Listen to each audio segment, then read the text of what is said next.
Hi friends, నేను మీ అశోక్ కుమార్.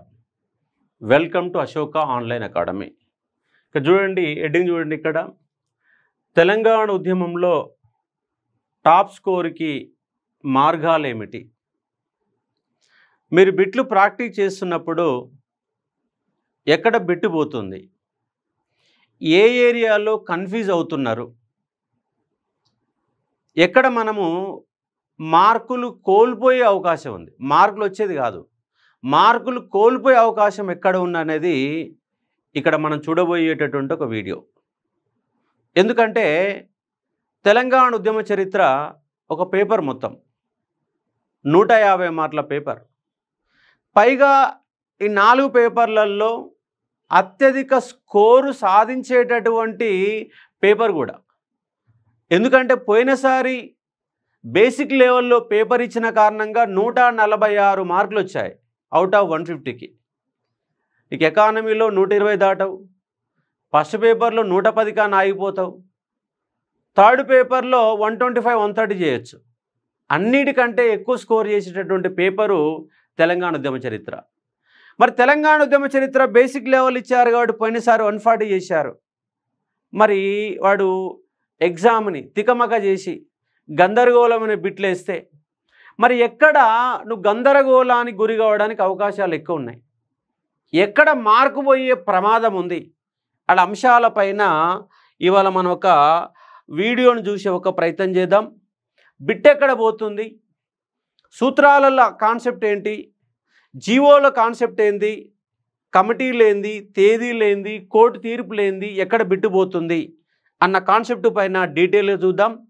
దానికంటే ముందు మనం ఇప్పుడు ఎగ్జామ్ దగ్గర పడింది కాబట్టి, మనకు ఆల్రెడీ డేట్ అనౌన్స్ అయినాయి కాబట్టి, ఇప్పటికే చాలాసార్లు గందరగోళాలు పడినటువంటి గ్రూప్ 2 ఎగ్జామ్ ఈసారి ఖచ్చితంగా జరుగుద్ది కాబట్టి, తక్కువ టైం ఉంది కాబట్టి ఆ తక్కువ టైంలు దృష్టిలో పెట్టుకొని మీరు ఎక్కడైతే మార్కులు కోల్పోతున్నారో మిమ్మల్ని టాప్ స్కోరుగా సీరియస్ యాస్పిరెంట్లని, అందరినీ కాదు, ఆల్రెడీ 4 పేపర్ల పైన సమగ్రమైన అవగాహన ఉన్నప్పటికీ ఇంకో పేపర్లో 10 మార్కులు పోయే ప్రమాదం ఉంటుంది.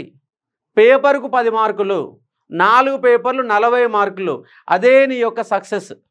ఇక్కడ ఉద్యమంలో మీరు ఇంకొక 10-15 మార్కులు, 20 మార్కుల వరకు ఎక్కువ పెంచుకోవడం ఎట్లా అన్న అంశాలపైన అచీవర్స్ బ్యాచ్ అనేదాన్ని నేను పెడతా ఉన్నాను. డైలీ 2 గంటలు live, not only recorded classes కావు, రోజు 2 గంటలు లైవ్ ఉంటుంది. 25 రోజులు చెప్తాను, 50 రోజుల్లో పూర్తి చేస్తాను, ఒక 50 అవర్స్. ఒకవేళ అంతా పెరుగుతూ ఇంకో 10 గంటలు పెరగవచ్చు. కాబట్టి 50 నుంచి 60 గంటల మధ్య క్లాస్ అనేది ఉంటుంది. 25 రోజులు సాయంత్రం రోజు 6:30 to 8:30 లేదా 7 to 9 మధ్య, ఈవినింగ్ మధ్య, ఎక్కడైతే మీరు బోర్ కొట్టి టీ స్టాళ్ళల్లో టైం వేస్ట్ చేస్తారో ఆ టైంలో మీకు డైలీ 2 గంటలు క్లాస్ తీసుకుంటాను. లైవ్ క్లాస్ ఉంటుంది, ఇంటరాక్షన్ ఉంటుంది, క్వశ్చన్ ఆన్సర్ ఎక్స్ప్లెనేషన్ ఉంటుంది. పైగా కాన్సెప్ట్ వైజ్గా ఈ కమిటీలు ఉన్నాయి. ఉదాహరణ కమిటీలు ఉన్నాయి, కమిటీలలో ఎలాంటి క్వశ్చన్లు వస్తాయి, కమిటీలను 3 భాగాలు చేసుకోవాలి.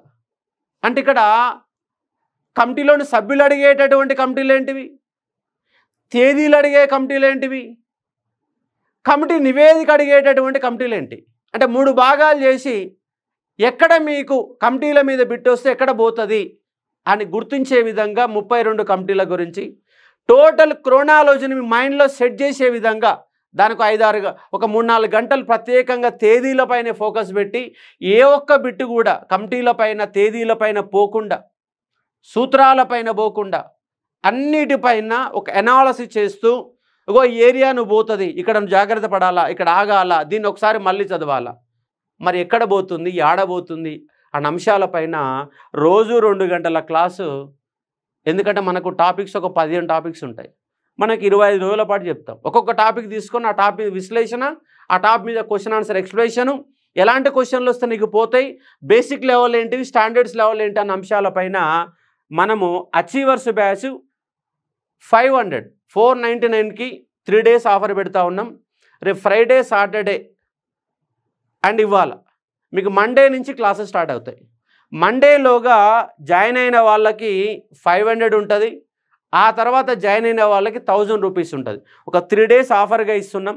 ఎందుకంటే వాళ్ళ ఎకానమీ మీద 9000 10,000 రూపాయలు అదే 150 మార్కులు తీసుకునే వాళ్ళు ఉన్నారు.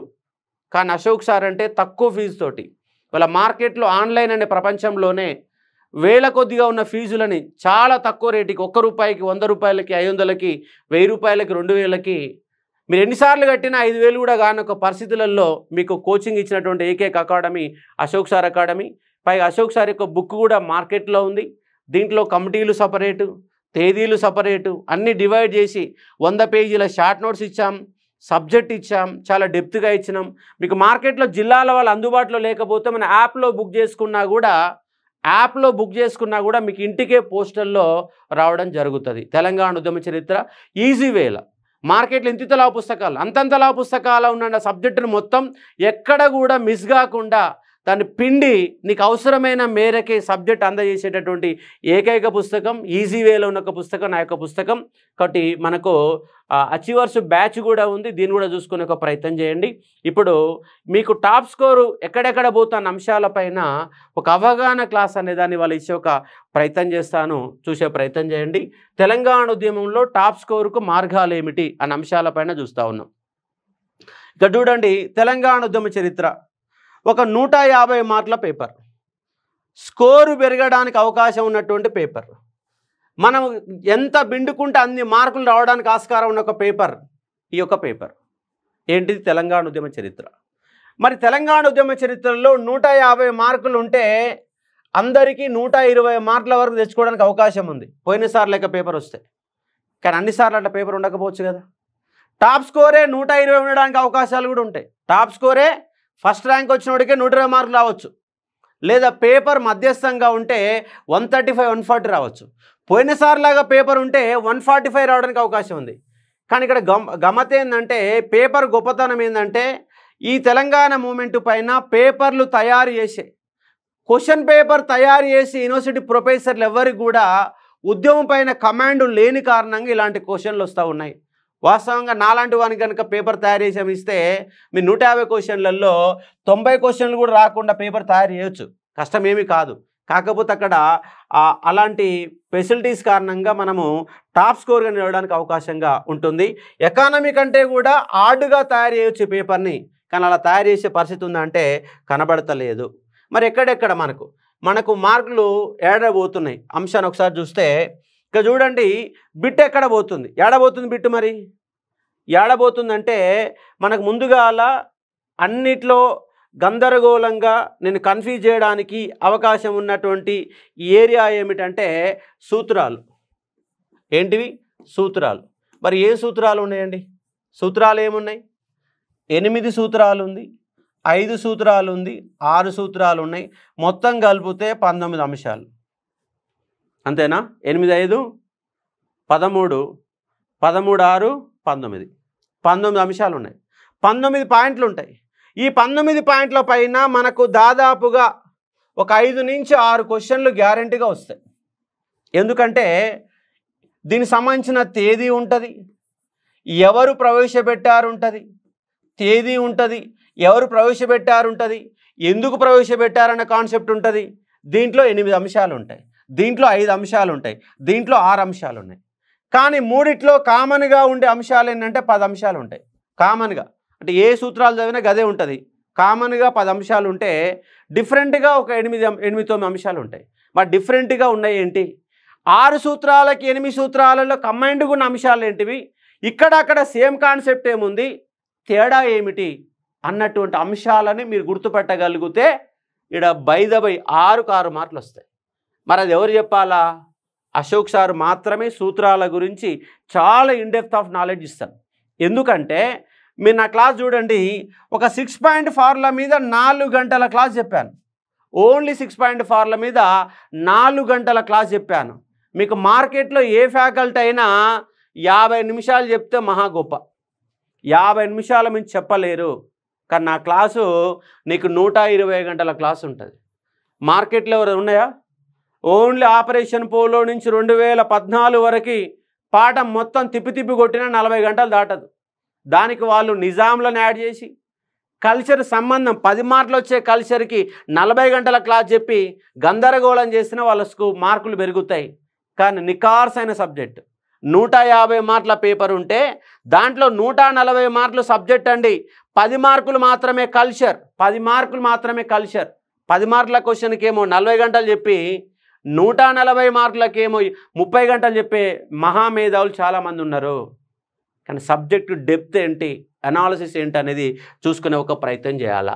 వర్షం అంటే ఏంటి, 5 సూత్రాలు ఎప్పుడొచ్చింది, 6 సూత్రాలు ఎప్పుడొచ్చింది, 8 సూత్రాలు ఎప్పుడొచ్చింది, ఇలాంటి అంశాలపైన దాంట్లో ఉన్నటి నిమిడీకృతమైన అంశాలపైన చాలా ఇన్డెప్త్గా అనాలిసిస్ చేద్దాం. ఒకేసారి బోర్డు పైన 3 కూడా పెట్టి మూడిట్లో కామన్గా ఉన్నదేంటి, డిఫరెంట్గా ఉన్నదేంటి, బిట్ ఎక్కడ పడుతూ ఉంది. ఇవాళ స్థానికత అంటే 1 to 7th, స్థానికత అంటే 1 to 7th. కానీ 6 పాయింట్ ఫార్ములా ఏంటి, 4 నుంచి 10th లోపులో వరుసగా 4 సంవత్సరాలు అన్నాడు. ఇవాళ ఉన్నటువంటి స్థానికత 1 to 7th, కానీ దానికంటే ముందున్నటువంటి స్థానికత ఎంత అంటే 15 సంవత్సరాలు.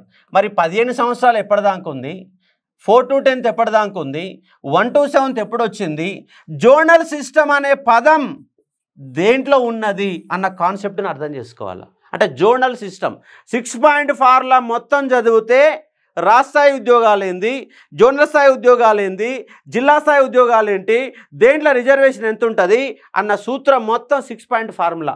ఒక 6 పాయింట్ ఫార్ములా మొత్తం చదివితే అడ్మిషన్ సిస్టమ్, పరిపాలన విభాగాలు, ఉద్యోగాల నియామక ప్రక్రియ మొత్తం అర్థమవుతుంది. ఉద్యోగం అంటే ఇక్కడ ఓన్లీ సబ్జెక్టే కాదు, ఇవాళ వ్యవస్థలో ఏం నడుస్తున్న అంశాలు తెలవాలంటే 6 సూత్రాల పథకాన్ని చదివే ప్రయత్నం చేయాలి.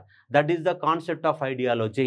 కాబట్టి సూత్రాలకెళ్ళి మనకు 6 మార్కులు వస్తే 6 ఎట్లా సంపాదించాల అంశాలపైన నా క్లాసెస్ ఇంతకుముందు ఉన్నటువంటి క్లాసెస్ వినండి.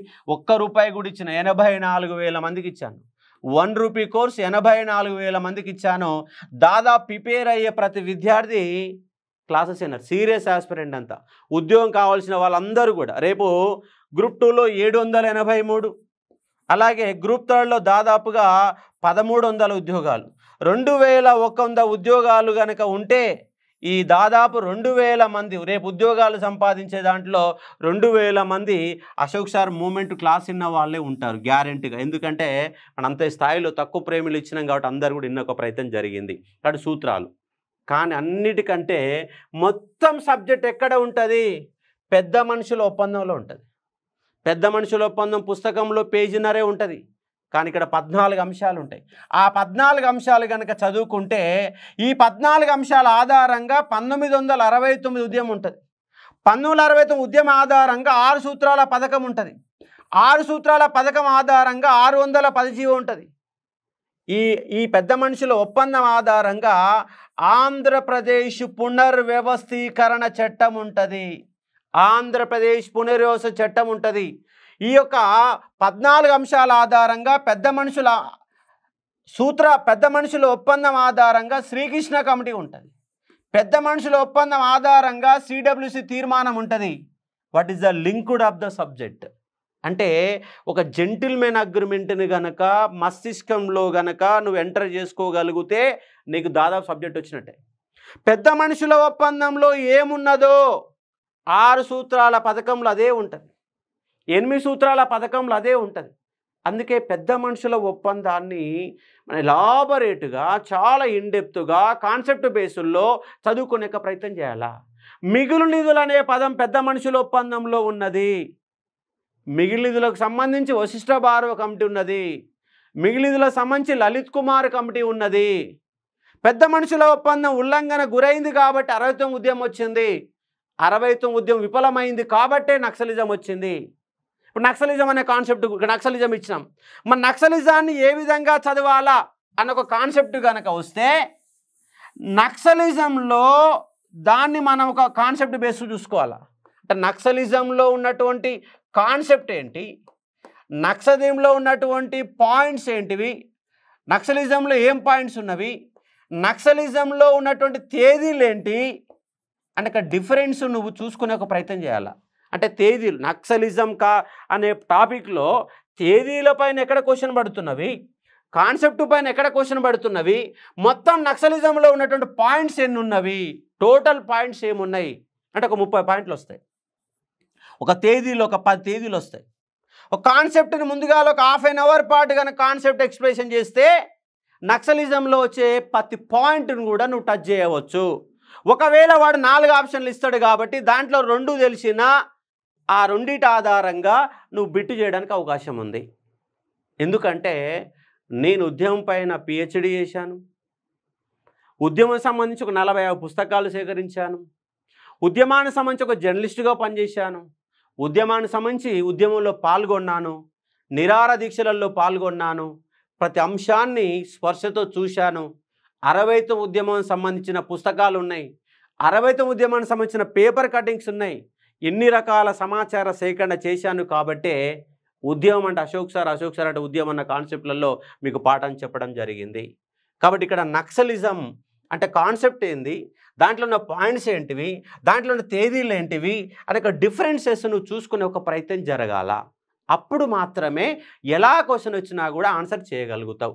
ఉదాహరణకు ఆంధ్రప్రదేశ్ పునర్వ్యవస్థ చట్టం ఉందండి, మనకు ఆడొక 3 బిట్లు పడుతున్నాయి అంటే 3 ఒక బిట్టు కంపల్సరీ పోతుంది, 3 కంపల్సరీ బిట్టు పోతుంది.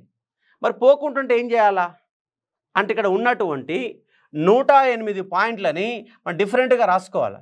ఎలా రాసుకోవాలా అంటే ఆంధ్రప్రదేశ్ పునర్వ్యవస్థ చట్టంలో భౌగోళిక అంశాల గురించి ఏం పేర్కొన్నారు, ఆంధ్రప్రదేశ్ చట్టంలో అసెంబ్లీలో ఉన్న అంశాల గురించి ఏం పేర్కొన్నారు, ఆంధ్రప్రదేశ్ చట్టంలో పార్లమెంటు గురించి ఏం పేర్కొన్నారు, ఆంధ్రప్రదేశ్ చట్టంలో జలవనరుల గురించి ఏం పేర్కొన్నారు, ఆంధ్రప్రదేశ్ చట్టంలో అభివృద్ధి అంశాల గురించి ఏం పేర్కొన్నారు, ఆర్థిక అంశాల గురించి ఏం పేర్కొన్నారు. ఇట్లా ఒక 10 పాయింట్లు రాసుకోవాలి. మొత్తం ఉన్నటువంటి 108 పాయింట్లు మైండ్ బట్టి పట్టాలంటే కుదరదు. ఆ 108 పాయింట్లలో ఉన్నటువంటి ఆర్టికల్స్ అనుకోవచ్చు, ఏదైనా అనుకోవచ్చు. దాన్ని మొత్తం ఒక 10 అంశాలుగా విభజన చేసుకొని ఆ 10 అంశాల ఆధారంగా ఒక్కొక్క దాని కింద ఒక 5 పాయింట్లు కనుక రాసుకోగలిగితే ఆంధ్రప్రదేశ్ పునర్వ్యవస్థ చట్టంలో ఒక 4 బిట్లు పడ్డాయి అనుకో, 4 చేయడానికి అవకాశం ఉంది. మరి ఎట్లా విభజన చేసుకోవాలి సార్ అంటే మొత్తం అంశాలని క్రోడీకరణ చేసుకోవాలి. క్రోడీకరణ చేసి దాన్ని ఒక విభజన మాదిరిగా చేసుకొని మన ప్రిపరేషన్ అనేది ఉండాలా. అప్పుడు ఆంధ్రప్రదేశ్ చట్టంలో వచ్చే 4 బిట్లు మనం చేయగలుగుతాము. అందుకే బిట్ ఎక్కడ పోతుంది, మన ప్రీవియస్ పేపర్లు కనుక చూస్తే ఒక 10 పేపర్లు కనుక అనాలిసిస్ చేసుకోగలిగితే ఎక్కడ బిట్టు పోతున్నాడో నువ్వు కన్ఫ్యూజ్ అవుతున్నావు. కాబట్టి ఆ కన్ఫ్యూజ్ అయ్యేటటువంటి అంశాలనే ఎక్కడైతే బిట్టు పోతుందో, ఎక్కడైతే నువ్వు ఆగమవుతున్నావో ఆగమయ్యే పాయింట్లను తీసుకొనే మీకు ఇప్పుడు అచీవర్స్ బ్యాచ్ అనే ఒక కాన్సెప్ట్ పెట్టాను. ఇంతకుముందు హైబ్రిడ్ క్లాసెస్ చెప్పాను. హైబ్రిడ్ క్లాసెస్ లాగే ఇది కూడా ఉంటుంది. కాకపోతే కొంత కాన్సెప్ట్ని అదనంగా కూడా మీకు ఇచ్చే ఒక ప్రయత్నం చేస్తా. ఇప్పుడు ఏంటంటే బిట్ ఎక్కడ పోతుంది, వచ్చింది కాదు, ఈజీ ఉన్న పాయింట్ చెప్పడం కాదు, ఏడబోతుంది. ఈ చాప్టర్లలో నువ్వు కన్ఫ్యూజ్ అయ్యే ఏరియా ఏమిటి, ఎక్కడ బిట్టు పోతుందన్న అంశాన్ని దీంట్లో మనం చూసి ఒక ప్రయత్నం చేస్తాం కాబట్టి అర్థం చేసుకోండి. కాబట్టి ఆంధ్రప్రదేశ్ పునర్వ్యవస్థ చట్టం అలాంటి అంశాలపైన క్రోడీకరణ చేస్తూ మీకు దాని మీద వచ్చే 4 బిట్లకు 4 చేసే విధంగా మన అనాలిసిస్ అనేది మీకు ముందుకు ఇచ్చే ఒక ప్రయత్నం చేస్తాను. అట్లాగే జీవోలు, మరి ఏమేమి జీవోలు ఉన్నాయి, ముఖ్యమైన జీవోలు ఏంటి, ఆ జీవోల అర్థాలు ఏంటి, ఏ సందర్భంగా జీవోలు తయారు చేశారు. ఉదాహరణ జీవో నెంబర్ 36 ఉందండి. జీవో నెంబర్ 36లో ఏముంటుందో 610 జీవో కూడా సేమ్ అదే ఉంటుంది, యాజ్ టీజ్ ఉంటుంది. కాకపోతే కొంత కాన్సెప్ట్ డిఫరెంట్, కాన్సెప్ట్ ఒకటే, పాయింట్స్ డిఫరెంట్గా వస్తాయి. కాన్సెప్ట్ ఒకటే. ఏంటిది, తెలంగాణలో అక్రమంగా పనిచేసే ఆంధ్ర ఉద్యోగులని వెనక్కి పంపడమే ఈ 2 జీవోలకు ప్రధాన ఉద్దేశం. మరి జీవోలు ఏ నేపథ్యంలో ఏర్పాటు చేశారు, ఆ కమిటీ చైర్మన్లు ఎవరు ఉన్నారు, ఆ కమిటీని ఎప్పుడు ఏర్పాటు చేశారు, కమిటీ నివేదికలు ఉన్న పాయింట్స్ ఏంటివి లాంటి జీవోలు. 524E ఉన్నది. ఈ జీవో ఏందో ఒకసారి చూసే ప్రయత్నం చేయాలి. 728 జీవో ఉన్నది, 729 జీవో ఉన్నది. ఈ జీవోల యొక్క అర్థాలు ఏంటి, ఏ నేపథ్యంలో ఏర్పాటు చేశారు, ఒక విశ్లేషణ కనుక చేయగలిగితే ఈ టైంలో, ఎందుకంటే ఎగ్జామ్ దగ్గర పడుతుంది కాబట్టి ఇప్పుడు కనుక బలంగా ముద్రలు పడితే నీకు బిట్టు పోకుండా ఉండడానికి అవకాశాలు ఎక్కువగా ఉంటాయి. కాబట్టి మీ టైం వేస్ట్ చేయకుండా మీరు సాయంత్రం పూట ఫ్రీగా గడిపే టైంలోనే మనం డైలీ ఒక 2 గంటల క్లాసు మీకు ఇచ్చే ప్రయత్నం జరుగుద్ది. కాబట్టి ఈ జీవోల అర్థాలు చెప్తాను, ఏ నేపథ్యంలో ఏర్పాటు చేసి చెప్తాను, జీవోల అంశాలు ఏమిటి, మనం ఎక్కడ అడగడానికి అవకాశం ఉంది, ఏడ పాయింట్ వస్తాను అంశాలపైన GO number 36, 610 GO, 524 GO, 728 GO, 729 GO అనే నేపథ్యంలో ఇచ్చే ఒక ప్రయత్నం చేస్తాం. ఇది ఒక కాన్సెప్ట్. ఇక్కడ మరో కాన్సెప్ట్ ఇచ్చాం, తేదీలు ఎంత ఇంపార్టెంట్ అనుకుంటారు? జీవో నెంబర్ 36 ఎప్పుడు వచ్చింది, తేదీ తెలవాలా. 524 జీవో ఎప్పుడు వచ్చిందో తేదీ తెలవాలా. 1799 జీవో ఎప్పుడు వచ్చిందో తేదీ తెలవాలా. సిడబ్ల్యూసి తీర్మానం ఎప్పుడు చేశారో తేదీ తెలవాలా. శ్రీకృష్ణ కమిటీ నివేదిక కమిటీ ఎప్పుడు ఏర్పాటు చేశారు, కమిటీ నివేదిక ఎప్పుడు సమర్పించింది, ఎప్పుడు డెడ్లైన్ ఇచ్చారు, లాంటి అంశాలు మొత్తం కూడా తేదీలు. దీన్ని ఏమంటామంటే కాలక్రమ పట్టిక అంటాం. ఈ కాలక్రమ పట్టిక నుంచి మనకి ఎన్ని క్వశ్చన్లు వస్తాయంటే 10% మార్కులు వస్తాయి. 10% మార్కులు అంటే 15 బిట్లు వస్తాయి. 15కి 15 పెట్టాలా, 15కి 15 పెట్టాలా. దీంట్లో వచ్చే బిట్లల్లో మీరు 12 వరకు చేసే అవకాశాలు ఉంటాయి. 12 చేసే అవకాశం ఉంటుంది. ఇంకో 3 బిట్లు పోతాయి. ఈ 3 బిట్లు పోకుండా ఉండాలంటే ఏం చేయాలా? ఆపరేషన్ పోలో అనే అంశాలపైన ఏం తేదీలు ఉన్నాయి, యథాతథ ఒప్పందం ఎప్పుడు ఉన్నది, యథాతథ ఒప్పందానికంటే ముందేమున్నది, యథాతథ ఒప్పందం తర్వాత ఏమున్నది అనే అంశాలపైన చూసే ఒక ప్రయత్నం చేయాలి. అంటే ప్రతి చాప్టర్ పైన ఒక తేదీల కాలక్రమ పట్టికని క్లాస్ అయిపోగానే ఈ తేదీలు ఉన్నాయి. ఈ తేదీలలో నువ్వు మర్చిపోయే తేదీ ఏమిటో అండర్లైన్ చేసి మరి నీకు చెప్పే ఒక ప్రయత్నం చేస్తాను. మొత్తం తేదీలు ఇచ్చిన తర్వాత ఇంపార్టెంట్ మొత్తంగా మనకు ఒక 10 పేజీలు ఉన్నది. పేజీకి ఒక 18 లైన్లు వేసుకుంటే ఒక 300-400 ఉంటాయి. ఒక 300 తేదీలు ఉంటాయి. ఈ 300 తేదీలకు వెళ్ళి 100 తేదీలు మనం డివైడ్ చేయాలి. ఈ 300 తేదీలో 200 తేదీలు ఎమ్మటే చెప్పగలుగుతావు, కానీ 100 తేదీల దగ్గర కన్ఫ్యూజ్ అవుతావు. మరి ఎక్కడ కన్ఫ్యూజ్ అవుతున్నావు? దాన్ని అండర్లైన్ చేసుకొని దాన్ని మాత్రమే చదివితే ఎట్లాగే 200 తేదీలు వచ్చు మనకు 100 తేదీలు ఏందో కనుక చదువుకోగలిగితే బిట్టుపోకుండానికి అవకాశం. అంటే ఫైనల్గా ఏం చేయాలా? మనకు ఉద్యోగం వచ్చిందా రాలేదని ఇంపార్టెంట్. ఎంత చదివినావు, ఎన్నేళ్ళు చదివినావు, గందరగోళాలైంది ఇవన్నీ చూడదు. ఫైనల్గా నీకు జాబ్ వచ్చిందా రాలేదా. మరి జాబ్ వచ్చే నేపథ్యంలో మనం ఒక చిట్ట చివరికి మొత్తం ఉద్యమ చరిత్రలో మనం కన్ఫ్యూజ్ అయ్యే ఏరియాలని ఒక 30 పేజీలు రాసుకోవాలి. మన కన్ఫ్యూజ్ అయ్యే ఏరియాలలో ఒక 30 పేజీల సమాచారాన్ని బిట్టి ఆడబోతుందని అంశాలపైన 30 పేజీలు కనుక నువ్వు తయారు చేసుకోగలిగితే అందరికంటే 5 మార్కులు ఎక్కువ చేయగలుగుతావు. అంతే. ఉద్యోగం అంటే 5 మార్కులు ఎక్కువ ఏం లేదు ఆడ. కాబట్టి ఆ ఏరియాస్ ఏందనేవి 100ల కొద్ది బ్యాచీలు చెప్పినటువంటి మాకు మాత్రమే ఐడియా ఉంటుంది. కాబట్టి ఆ నేపథ్యంలో మీకు చెప్పే ప్రయత్నం చేస్తాం. కాబట్టి అర్థం చేసుకోండి. మనకు అర్థం కాని ఒకే ఒక చాప్టర్ తెలంగాణ ఉద్యమంలో ఏంటంటే కోర్టు తీర్పులు. ఏంటివండి? కోర్టు తీర్పులు. నీ కోర్టు తీర్పులు అర్థం కావాలంటే ఏం చేయాలా? ముందుగాల భారత రాజ్యాంగంలో మరి కోర్టు తీర్పులు దేని మీద ఉన్నాయండి? ముల్కీ. కోర్టు తీర్పు అంటే ఏం లేదండి, ముల్కీ. స్థానికత అనే అంశంపైనే కోర్టు తీర్పులు, అంతే, ఏం లేదు ఆడ. కోర్టు తీర్పులు అంటే ఏమో ఉండవు ఇక్కడ ఏదో రోజు రాజే కోర్టుల అంశాలకు సంబంధించిగా. తెలంగాణ ఉద్యమంలో కోర్టు తీర్పులు అంటే ఏంటివి? ముల్కీ తీర్పులే. స్థానికుడా కాదా అన్న అంశంపైనే ఏ తీర్పు అయినా, చిన్నపరెడ్డి తీర్పు కావచ్చు, ఇంకెవర సిక్రీ తీర్పు కావచ్చు, ఎవరిదైనా ఏ తీర్పు అయినా కావచ్చు, మొత్తం తీర్పులన్నీ ముల్కీ. స్థానికుడా కాదా అనేదే పాయింట్. ఈ పాయింట్ చుట్టే ముల్కీ కోర్టు తీర్పుల అంశానికి అర్థం చేసుకునే ఒక ప్రయత్నం చేయవచ్చు. ఫస్ట్ కోర్టు తీర్పులు అర్థం కావాలని నీకేం చేయాలా? ఇలా ముల్కేవాడు, నాన్ ముల్కేవాడు. ఆంధ్రప్రదేశ్ పునర్వ్యవస్థ చట్టం ఏం చెప్తుంది? కానీ పెద్ద మనుషుల ఒప్పందం ప్రకారం ముల్కీ అంటే ఎవరు నిర్వచనం తెలవాలా. ఇలాంటి అంశాలన్నీ ఈజీగా కోర్టు తీర్పులు అంటే గింత ఏం లే, భయపడకండి. నీకు ఆడబిట్టు పోతుంది. మొత్తంగా ఉన్న న్యాయమూర్తులు ఎవరు? ఏ న్యాయమూర్తి పాజిటివ్ ఇచ్చిండు, ఏ న్యాయమూర్తి నెగిటివ్ తీర్పు ఇచ్చినాడు. పాజిటివ్ ఇచ్చిన ఆయన మళ్ళీ నెగిటివ్ ఎట్లా ఇచ్చిండు, నెగిటివ్ ఇచ్చిండు మళ్ళీ పాజిటివ్ ఎట్లా ఇచ్చిండు, పాజిటివ్ తీర్పు కాస్త నెగిటివ్ ఎట్లా మారింది, నెగిటివ్ తీర్పు ఎట్లా పాజిటివ్ ఎట్లా మారింది, దాన్ని లింకుడ్ చేసుకోవాలి. చేసుకుంటే చాలా సింపుల్ క్వశ్చన్ కోర్టు తీర్పులు. కానీ ప్రతి విద్యార్థి, ప్రతి నిరుద్యోగి తెలంగాణ మూమెంట్లో భయపడే అంశం ఏంటంటే కోర్టు తీర్పులు అన్న అంశాన్ని ఇక్కడ అర్థం చేసుకోవచ్చు. చూడండి, అందుకే మీకు చాలా వాల్యుబుల్ పాయింట్స్. సూత్రాలలో క్వశ్చన్ ఎట్లా వస్తాయి, జెంటిల్మెన్ మరి అర్థం చేసుకోవాలి. బిట్లు పోతాయి అనేది కాదు, పెద్ద మనుషుల ఒప్పందం బిట్లు పోతాయి అనే పాయింట్ కాదు. ఇక్కడ పెద్ద మనుషుల ఒప్పందం ఆధారంగా సబ్జెక్ట్ ఎట్లున్నది అనే పాయింట్ ఇక్కడ.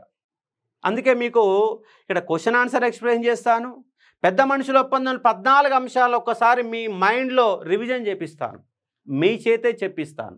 మీరే క్లాస్ మొత్తం మళ్ళీ సపరేట్ దీని మీద ఒక 1 అవర్ పెద్ద మనుషుల ఒప్పందం మీద మళ్ళీ 1 అవర్, ఎందుకంటే ఆల్రెడీ 4 గంటల క్లాస్ చెప్పినాం. మళ్ళీ 4 గంటల క్లాస్ ఉండదు. 1 అవర్లో పెద్ద మనుషుల ఒప్పందంలో ఎక్కడ పోతుంది, ఏంటి, యాడ బిట్టు పోతుంది, మిగిలిన ఎట్లున్నాయి, మద్యపానం ఎట్లుంది, స్థానికత ఎట్లా ఉంది, రాజకీయ అంశాలు ఏం మాట్లాడారు, దీనిలో కమిటీలు ఏంటి, ఎక్కడ ఉన్నది, ఎక్కడ వైరుధ్యాలు వచ్చినాయి, ఎక్కడో పాజిటివ్ వచ్చింది, అలాంటి అంశాలని డివైడ్ చేసుకొని పెద్ద మనుషుల ఒప్పందాన్ని మనం చూసుకునే ఒక ప్రయత్నం చేస్తాం కాబట్టి అర్థం చేసుకునే ఒక ప్రయత్నం చేయవచ్చు. ఇక్కడ చూడండి మనకు ప్రజా సంఘాలు ఉన్నాయి. ఏం సార్ ప్రజా సంఘాలు అంటావు, కానీ ప్రజా సంఘాలు ఏంటంటే 40 ఉన్నాయండి. 40 ప్రజా సంఘాలు, 1 కాదు 2 కాదు 40 ప్రజా సంఘాలు ఉంటాయి. ఈ 40 ప్రజా సంఘాలలో 20 మనకు నోటికి ఉంటాయి, ఇంకో 20 నోటికి ఉండవు. ఎగ్జామ్లు వచ్చినా బిట్టుపోతుంది. మరి ప్రజా సంఘాలలో ఎట్లా ఏ టైప్ ఆఫ్ బిట్ వస్తుంది? నువ్వు ఏ ప్రజా సంఘాన్ని మర్చిపోయే ప్రమాదం ఉంది. ఏ ప్రజా సంఘాన్ని మనం తేదీ గుర్తుపెట్టుకోవాలా. కొన్నేమో తేదీలు అడుగుతారు, కొన్నేమో కాన్సెప్ట్ అడుగుతారు, కొన్నేమో ఎవరు ప్రజా సంఘాన్ని ఏర్పాటు చేశారని క్వశ్చన్ అడుగుతారు. అంటే ఏ ప్రజా సంఘంలో ఏం గుర్తుపెట్టుకోవాలన్నటువంటి ఒక 6 సెన్స్ మనకు ఉండే ఒక ప్రయత్నం జరగాల. That is the concept. ఇవన్నీ కూడా మీకు ఇప్పుడు ఈ బ్యాచ్ ద్వారా మనము 50 గంటల క్లాసెస్లో మీరు ఎక్కడైతే కోల్పోతున్నారో ఆ కోల్పోయే అంశాలనే మన తెలంగాణ అచీవర్స్ బ్యాచ్లో మనం ఇచ్చుక ప్రయత్నం చేస్తాం కాబట్టి అర్థం చేసుకోండి. మొత్తం తెలంగాణ ఉద్యమంలోని ఈజీ అంశం ఏంటంటే రాజకీయ పార్టీలు. దీంట్లో ఎవడు తప్పు పెట్టాడు. కాకపోతే 1969 ఉద్యమంలో ఉన్న రాజకీయ పార్టీలు ఏంటివి, 2001 నుంచి 2014 మధ్య ఉన్న రాజకీయ పార్టీలు ఏంటి, మనం ఈజీగా బిట్టు పడుతున్నాం, బిట్టు పోయే ప్రమాదం ఎక్కడ ఉంది, ఆ ప్రమాద హెచ్చరికలను పంపడమే ఈ బ్యాచ్ యొక్క ప్రధాన ఉద్దేశం. కాబట్టి రాజకీయ పార్టీల గురించి చాలా ఈజీగా ఉంటుంది. దాంట్లో ఏమీ పోవు. మనం పోయేటటువంటి ఆ 4 పాయింట్లను మనం గుర్తుపెట్టుకోగలిగితే సరిపోతుంది. ఓన్లీ 4 పాయింట్స్ అంతే. మిగతా పాయింట్లన్నీ తెలుసు. ఈ పార్టీ ఒకటి నవ తెలంగాణ అంటే నీకు ఎమ్మడే చెప్పేస్తావు. కానీ ఎక్కడ బిట్టుపోతుందో ఆ 4 పాయింట్లను మనం కాన్సన్ట్రేషన్ చేసి హైలైట్ చేస్తాము, చూసుకునే ప్రయత్నం చేయండి. అలాగే పొలిటికల్ చేసి కార్యక్రమాలు ఉంటాయి, 11 కార్యక్రమాలు ఉంటాయి. పొలిటికల్ చేసి కార్యక్రమాలు 11 ఉంటాయి. 11 మనం బట్టి పడతాం. ఈ 11తో పాటు మరొక 20 పాయింట్లు కనుక రాసుకోగలిగితే పొలిటికల్ చేసి వచ్చేటటువంటి ఒక 8-10 క్వశ్చన్ల వరకు రావడానికి అవకాశం ఉంటుంది. ఆ 8-10 క్వశ్చన్లు మనం బై చేయడానికి అవకాశాలు ఎక్కువ ఉంటాయి. కాబట్టి ఆ విధంగా పొలిటికల్ పార్టీస్, ప్రజా సంఘాల పైన మీరు ఎక్కడైతే మైనస్ అవుతుంది ఆ మైనస్ ఏరియాని, సరే ఒకవేళ మీకు 50 గంటల క్లాసు వల్ల నీకు టైం వేస్ట్ అయ్యింది అనుకుంటే నువ్వే నోట్స్ తయారు చేసుకో. ఈ అంశాలైతే ఏది చెప్పానో అంశాలన్నిటిపైన నువ్వు నోట్స్ తయారు చేసుకొని దాన్ని ప్రిపేర్గా అట్లనే సరిపోతుంది. నా క్లాస్లోనే బ్యాచ్లోనే జాయిన్ కావాలని నేను చెప్పట్లేదు. నువ్వు రాసుకునే ఓపిక నీకుంటే, నువ్వు ఎక్కడైతే పాయింట్ పోతుందో ఆ పాయింట్ నువ్వు గుర్తించగలిగే శక్తి నీకుంటే నువ్వే సొంతం తయారు చేసుకో. నాకంత ఓపిక లేదంత టైం లేదంటే మన బ్యాచ్లో చూసుకునే ఒక ప్రయత్నం చేయండి. కల్చర్ ఉందండి. దరిద్రం ఏంటంటే మొత్తం ఇవాళ ఫ్యాకల్టీలు అంతా చెప్పేది ఏంటంటే కల్చరే చెప్తున్నారు, వేరే ఏం చెప్తలేరు, కల్చరే చెప్తా ఉన్నారు.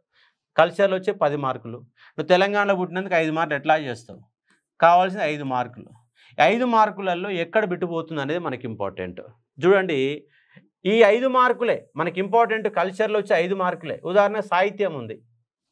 సాహిత్యంలో ఎంత తురుంకానైనా అన్ని సాహిత్య గ్రంథాలు గుర్తుపెట్టుకోలేం. కాకపోతే మనము గుర్తుండని సాహిత్యాన్ని మాత్రమే ఫోకస్ చేయాలి. గుర్తుండే సాహిత్యం కాదు, గుర్తుండని సాహిత్యాన్ని మొత్తం ఫోకస్ చేసుకొని ఒక 200 సాహిత్య గ్రంథాలను బట్టి ఒక ప్రయత్నం చేస్తే మనకు ఖచ్చితంగా ఒక బిట్టు వస్తుంది. ఇక్కడ బిట్టు వస్తుంది, బిట్టు పోతుంది. సాహిత్య గ్రంథాలపైన బిట్టు పడుతుంది, కానీ మన బిట్టు పోతుంది. పోకుండా ఉండాలంటే ఏం చేయాలి? ఇంకోటి ఏంటంటే గిరిజన నృత్యాలు మనకు బిట్టుపోయే ప్రమాదం ఎక్కువ ఉంటుంది. గిరిజన జాతులు బిట్టుపోయే ప్రమాదం ఉంటుంది. అలాగే జాతరలు, ఎందుకంటే జాతరలు 400 జాతరలు ఉంటాయండి. నీకు అడిగేది ఒకటే క్వశ్చన్, జాతరలు 400, అడిగే క్వశ్చన్ ఒకటే. ప్రధానంగా ఉన్నటువంటి 10 జాతరలు ఏంటి? పెద్దగట్టు ఏంటి? సమ్మక్క సారక ఏంటి? గిరిజన జాతరలు ఏంటివి, ఒక 10 జాతరలు మనం హైలైట్ చేసుకుంటాం. తర్వాత మళ్ళీ ఒక 50 జాతరలలో ఎగ్జామ్ పాయింట్ ఆఫ్ వ్యూ అడగడానికి అవకాశం ఉన్నటువంటి 50 జాతరలని మనము టచ్ చేసే ప్రయత్నం చేయాలి. అప్పుడు మనం బిట్టుపోకూడడానికి అవకాశాలు ఎక్కువ ఉంటాయి కాబట్టి అర్థం చేసుకోండి. అలాగే భౌగోళిక గుర్తింపు పొందిన వస్తువులు ఒక 15 వరకు ఉన్నాయనుకుంటా.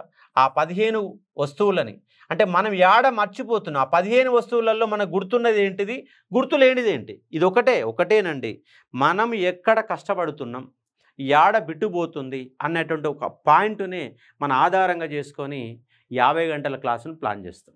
ఎక్కడ పోతుంది, యాడ పోవడానికి అవకాశాలు ఎక్కువ ఉన్నాయి, దాన్ని ఎట్లా దాన్ని హైలైట్ చేసుకోవాలి అన్న ఒక పాయింట్ ఆధారంగా ఈ యొక్క అచీవర్స్ బ్యాచ్ అనే దాన్ని మనము తయారు చేస్తున్నాం కాబట్టి ఉపయోగించుకునే ఒక ప్రయత్నం చేయండి. ఎందుకంటే మనము దాదాపుగా ఇప్పటికీ చాలా గందరగోళాల మధ్య కొనసాగుతున్నటువంటి ఎగ్జాము గ్రూప్ 2 ఎగ్జామ్, అలాగే గ్రూప్ 3 ఎగ్జామ్. మరి గ్రూప్ 2, 3 ఎందుకంటే రాష్ట్రంలో సివిల్స్గా భావించే పరీక్షలు ఈ రెండే. ఎందుకంటే గ్రూప్ 1 చాలామంది చదవాలన్న ఆశ ఉన్నా కూడా అటువైపు అడుగులు వేయాలంటేనే భయపడతాం. ఎందుకంటే ఇప్పటికే గ్రూప్ 1 ఫిలిమ్స్ 3 సార్లు రాసినాం, మెయిన్స్ కూడా 2 సార్లు రాయాల్సి వస్తుందని భయపడుతున్నటువంటి సందర్భం. ఫిలిమ్స్ 3 సార్లు రాసినాం, మరి మెయిన్స్ కూడా 2 సార్లు రాయాల్సి వస్తుందా? ఎందుకంటే దీనిపైన మళ్ళీ మరొక వీడియోలో చెప్పే ఒక ప్రయత్నం చేస్తాను. అలాగే గ్రూప్ 2 ఎగ్జామ్ సంబంధించి తప్పుడు క్వశ్చన్ల పైన కూడా మరొక వీడియో రూపంలో మనకి ఇచ్చే ఒక ప్రయత్నం చేద్దాం. ఇక్కడ దీనిపైన మీకు స్పందించే ఒక ప్రయత్నం కూడా నేను చేస్తాను. ఎందుకంటే గ్రూప్ 1 వైపు అడుగులు వేయకుండా గ్రూప్ 2నే ఒక సివిల్స్ లాగా భావించి దీన్ని ఒక కలగానే వాళ్ళు కొన్ని వేల మంది ఉన్నారు. ఆ కళని మనం సాధ్యం చేసుకోవాలంటే మనకి క్లాసెస్ ఉపయోగపడతాయి. కాబట్టి ఇది ఒక చూడండి, ఇది ఒక అచీవర్స్ బ్యాచ్. ఆల్రెడీ మనం హైబ్రిడ్ బ్యాచ్లో చాలామంది ఆల్రెడీ క్లాసెస్ విన్నారు. హైబ్రిడ్ బ్యాచ్ సంబంధించి Telangana movement, Telangana history, Indian history 3 కావాలనుకుంటే, తెలంగాణ హిస్టరీ, ఇండియన్ హిస్టరీ 3 కావాలనుకుంటే హైబ్రిడ్ 3 బ్యాచ్లో జాయిన్ కండి. హైబ్రిడ్ 3 బ్యాచ్లో మనకు 1299 ఉంటాయి. 3 సబ్జెక్టులు కావాలి. తెలంగాణ మూమెంట్ కావాలి, తెలంగాణ హిస్టరీ కావాలా, ఇండియన్ హిస్టరీ 3 కావాలనుకుంటేనేమో హైబ్రిడ్ బ్యాచ్ 3లో జాయిన్ కండి. కేవలం నాకు మూమెంట్ సరిపోతుంది, ఆల్రెడీ తెలంగాణ హిస్టరీలో ఇండియన్ హిస్టరీలో నేను పర్ఫెక్ట్గా ఉన్నా అనుకుంటే మీరు ఓన్లీ ఈ అచీవర్స్ బ్యాచ్ చూసుకుంటే సరిపోతుంది. కాబట్టి ఈ యొక్క అంశాలు సరే ఇప్పుడు జాయిన్ అవుతారా కాదా అంశాన్ని పక్కన పెడితే ఇక్కడ మీకు ఈ పాయింట్స్ నోట్ చేసుకోండి. ఇక్కడ మీరు ఫోకస్ పెట్టండి. ఏంటి అంశాలు అంటే సూత్రాలు 5, 6, 8. మరి 5, 6, 8లో ముందున్నది ఏంది అనుకునేది ఏం చెప్పండి. 5, 6, 8 ఉంది. దీంట్లో ముందున్నది ఏంటిది? ఇది ఫస్ట్, ఇదేంటి సెకండ్, ఇదేంటి థర్డ్. మరి ఈ సూత్రాలకు సంబంధించి లింకుతో పాటుగా పెద్ద మనుషుల ఒప్పందం దీనికే లింకు చేసుకునే ఒక ప్రయత్నం చేయాలా. అలాగే ఆంధ్రప్రదేశ్ పునర్వ్యవస్థ చట్టం కూడా ఈ అంశాలను లింకు చేసుకునే ప్రయత్నం చేయాలి. అంటే పెద్ద మనుషుల ఒప్పందం, ఆంధ్రప్రదేశ్ పునర్వ్యవస్థ చట్టం, ఈ 3 సూత్రాలు అన్నీ కలిపి ఒకే పాయింట్ రూపంలో మనం దాన్ని మెర్జ్ చేసుకోగలిగితే బిట్టుపోకుండా అవకాశాలు ఎక్కువ ఉంటాయి. అలాగే జీవోలు, మొత్తం ఉన్న జీవోలు ఒక లిస్ట్ అవుట్ చేసుకుందాం, తేదీలను ఒక లిస్ట్ అవుట్ చేసుకుందాం, కోర్టు తీర్పులను ఒక డిస్కస్ చేసే ప్రయత్నం చేద్దాం, నక్సలిజం అనే దానిపైన సపరేట్ డిస్కస్ చేసే ప్రయత్నం చేద్దాం. ఒక్కొక్క టాపిక్ పైన ఒక రోజు మొత్తం తీసుకొని దాంట్లో క్వశ్చన్ ఆన్సర్ ఎక్స్ప్లెయిన్ చేసుకొని ఈ టాపిక్లో మనకి ఎక్కడ బిట్టుబడతా ఉంది, గతంలో ప్రీవియస్లో వచ్చిన బిట్స్ ఏంటి, మళ్ళీ వస్తే బిట్ ఆడబోతుంది, గతంలో ఏమొచ్చింది, మళ్ళీ రావడానికి అవకాశం ఏముంది, దాంట్లో ఉన్న అసలు కాంటెంట్ ఏంటి, ఎక్కడ నువ్వు భయపడుతున్నావు, ఈ 4 అంశాల ఆధారంగా చూసుకునే ప్రయత్నం చేయవచ్చు. తేదీలు అయితే బట్టి పట్టాలా, దీంట్లో నీకు గుర్తుండే తేదీలు ఏంటి, మర్చిపోయే తేదీలు ఏంటి. మీకు లైవ్ క్లాస్ కాబట్టి లైవ్లోనే నేను బోర్డు మీద క్వశ్చన్ రాస్తూ ఉంటా, మీరు కింద ఆన్సర్లు చెప్తూ ఉండాలా. కాబట్టి తేదీలు, కాబట్టి కోర్టు తీర్పులు ఒకసారి జాగ్రత్తగా చూసుకోవాలా. నక్సలిజం ఒక ఈజీగా అనిపిస్తుంది, చదవాలనిపిస్తుంది, బిట్లు పోతాయి. అలాగే ప్రజా సంఘాలు, రాజకీయ పార్టీలు, పొలిటికల్ చేసి కల్చర్లో ఒక 14-15 అంశాలు వస్తాయి. ఆ 14-15 అంశాలలో ఈజీగా ఉన్నది ఏంటి, ఆడుగున్నది ఏంటి ఒక డిసైడ్ చేసుకునే ప్రయత్నం చేయండి.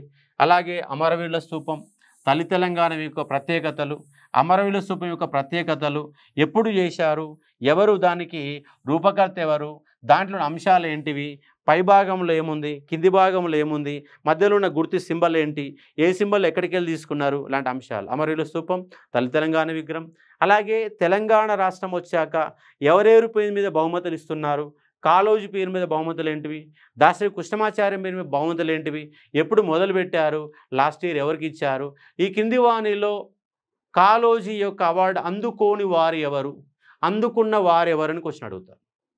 అంటే లిస్టు మొత్తం తెలవాలా, దాసరి కృష్ణమాచార్య మొత్తం లిస్టు మొత్తం తెలవాలా, మంత్రివర్గాలు గతంలో ఏమున్నాయి, ప్రజెంట్ ఏమున్నాయి, మొట్టమొదటి వ్యక్తులు ఎవరు లాంటి కొన్ని బేసిక్స్ బిట్స్ కూడా చూసుకునే ప్రయత్నం చేయాలి. కాబట్టి ఈ అంశాల ఆధారంగా మనము అచీవర్స్ బ్యాచ్ అనే దాన్ని తయారు చేసుకుంటున్నాం.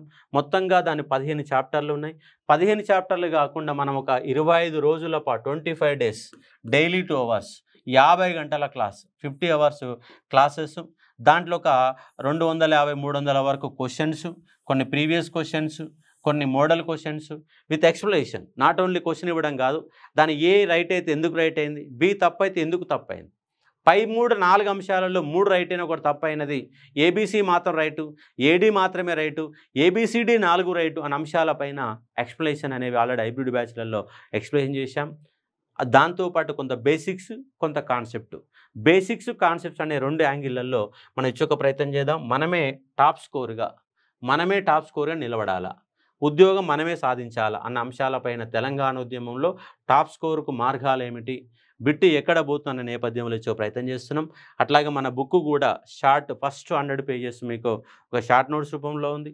షార్ట్ నోట్స్ కనుక అర్థం కాని సందర్భంలో దాన్ని అదే పాయింట్ పట్టుకొని లోపలికి పోతే దానికి వివరణ మొత్తం కూడా మనకు దొరుకుతుంది. కాబట్టి మన బుక్ కూడా యాప్లో మీరు బుక్ చేసుకోండి. జిల్లాలో ఉన్న వాళ్ళు యాప్లో బుక్ చేసుకోండి. ఆర్టిస్ట్ క్రాస్ రోడ్ దిల్సుఖ్నగర్లో ఉన్న వాళ్ళకు ఇక్కడే మన బుక్స్ దొరుకుతాయి కాబట్టి అర్థం చేసుకోవచ్చు. ఇది ఉన్నటువంటి అచీవర్స్ బ్యాచ్ 3 రోజులు మాత్రమే, మీకు 3 డేస్ మాత్రం ఆఫర్ 499తో ఉంటుంది. ఆన్ మండే నుంచి 1000 రూపీస్ ఉంటుంది. కాబట్టి మండే లోపు జాయిన్ కాండి. మండే నుంచి క్లాసెస్ స్టార్ట్ అవుతాయి. ఆల్రెడీ హైబ్రిడ్ థర్డ్ వాళ్ళు ఉన్నారు, వాళ్ళందరూ కలుపుకొని దీంట్లో మనకి ఎక్స్ప్లెనేషన్ అనే క్లాసెస్ నిర్వహిస్తాం కాబట్టి అర్థం చేసుకోవచ్చు. Thank you.